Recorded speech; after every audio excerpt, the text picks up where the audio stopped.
നമസ്കാരം. ഓട്ടപ്രദക്ഷിണത്തിലേക്ക് എല്ലാ പ്രേക്ഷകർക്കും സ്നേഹത്തോടെ സ്വാഗതം.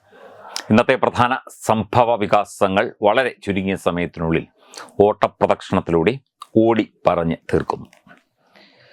ഇന്ന് വളരെ സുപ്രധാനമായ ഒരു വാർത്താ സമ്മേളനമാണ് നടന്നത്.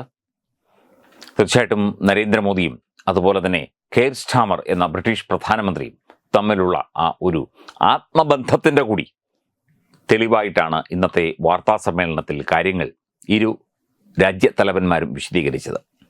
കൂടുതൽ കരുത്തോടെ, കൂടുതൽ ഊർജത്തോടെ, കൂടുതൽ മേഖലകളിലേക്ക് സഹകരണം വ്യാപിപ്പിക്കുന്നതുമായി ബന്ധപ്പെട്ട കാര്യങ്ങളാണ് ഇരു രാജ്യ നേതാക്കളും സംസാരിച്ചത്.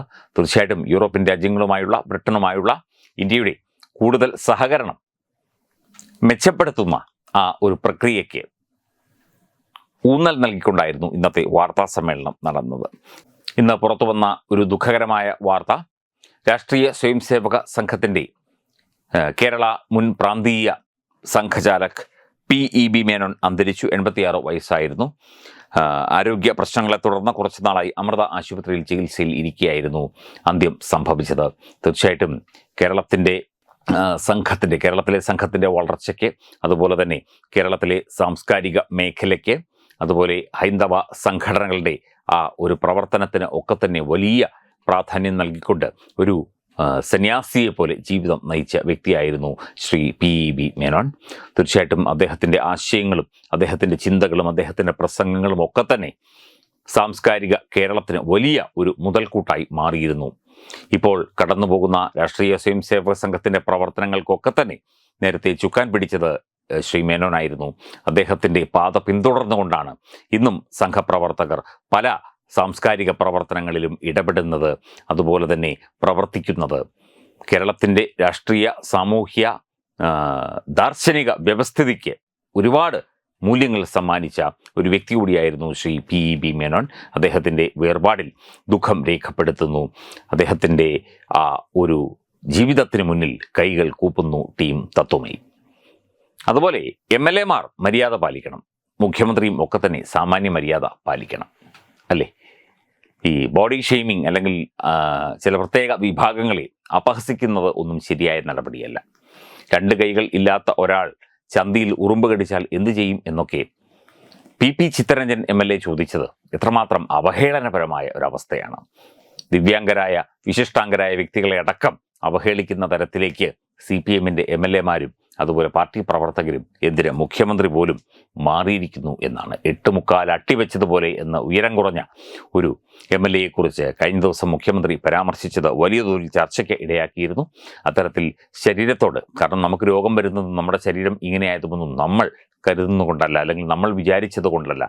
അത്തരത്തിൽ ശാരീരിക അവസ്ഥകളെ, വെല്ലുവിളികളെയൊക്കെ തന്നെ ഇത്തരത്തിൽ അവഹേളിക്കുന്നത്, അപമാനിക്കുന്നത്, പരിഹസിക്കുന്നത് ആര് ചെയ്താലും തെറ്റ് തന്നെയാണ് എന്നതിൽ യാതൊരു സംശയവുമില്ല.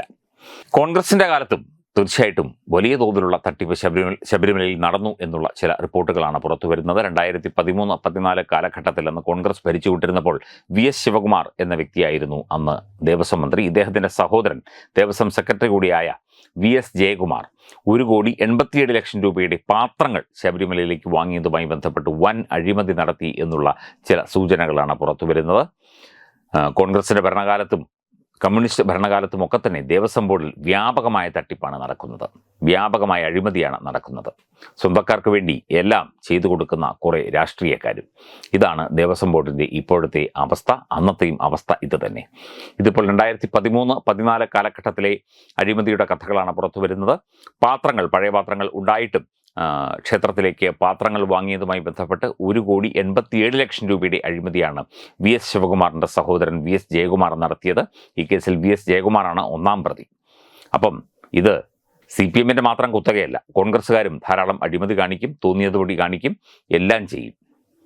ദേവനെ വിറ്റ് കാശാക്കുന്ന പരിപാടി 2 മുന്നണികൾക്കും അല്ലെങ്കിൽ 2 പാർട്ടിക്കാർക്കും ഉണ്ട് എന്ന് കൂടുതൽ തെളിഞ്ഞുകൊണ്ടിരിക്കുകയാണ്, കൂടുതൽ വ്യക്തമായിക്കൊണ്ടിരിക്കുകയാണ്.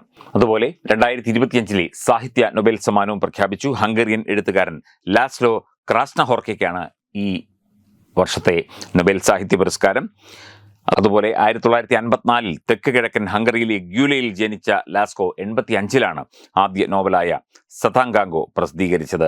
അതുപോലെ തന്നെ മനുഷ്യ ജീവിതങ്ങളുമായി ബന്ധപ്പെട്ട് മനുഷ്യൻ്റെ ജീവിതാവസ്ഥകളുമായി ബന്ധപ്പെട്ടൊക്കെ തന്നെ വളരെ സൂക്ഷ്മമായ നിരീക്ഷണങ്ങൾ ഇദ്ദേഹത്തിൻ്റെ നോവലുകളിൽ, അദ്ദേഹത്തിൻ്റെ കൃതികളിലൊക്കെ തന്നെ പ്രതിഫലിച്ച് കാണാം എന്നാണ് നൊബേൽ സമ്മാന ജൂറി സ്വീഡിഷ് അക്കാഡമി വിലയിരുത്തിയത്.